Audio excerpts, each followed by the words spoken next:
হয়, প্ৰথমে মামালৈ ধন্যবাদ, মঙলদৈলৈ আহিছে। কিন্তু আমাৰ অতিকে দুখ লাগিছে, মামাই আমাৰ ফালে এবাৰো নাচালে।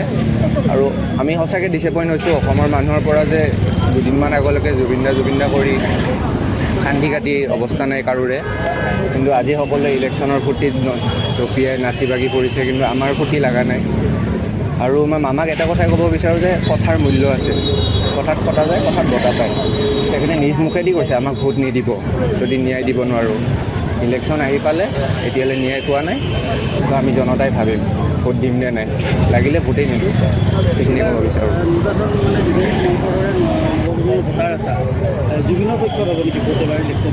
জুবিনদাৰ পক্ষত মানে আমি ন্যায়ৰ পক্ষত। জুবিনদাই অসমৰ হকে মাত মাতিছিল, আমি অসমৰ হকে মাত মাতিম।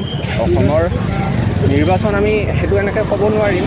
বাট যদি এতিয়া এই বছৰ বিজেপি আহিও যায়, যদি তথাপিও জুবিনদাই ন্যায় নাপায়, আৰু চৰকাৰ আহিব, 5 বছৰ পিছততো বেলেগ চৰকাৰো আহিব পাৰে।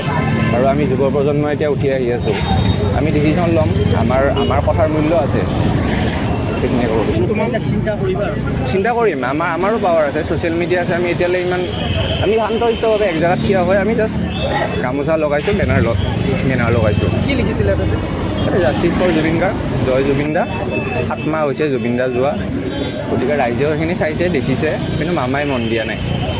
যি দেখিছোঁ আৰু আমি নিজে গামোচা এবাৰো ঘূৰি চোৱা নাই। চাব লাগিছিলে, তেখেতে জুবিন দাক আমাতকৈ বেছিকৈ ভাল পায়। যি দেখিলোঁ আমি নিউজত জুবিন দা ঢুকোৱাৰ পৰাই আমাতকৈতো বেছি ধ্যান দিছে মামাই, কিন্তু আজি পূৰা ইগন'ৰ মাৰি দিছে। ইলেকশ্যন বাৰ আহিব, জুবিন দাটো এজনেই আছিলে আমাৰ মাজত, নেদেখাৰ ভাওজোৰা যেনেই লাগিলে।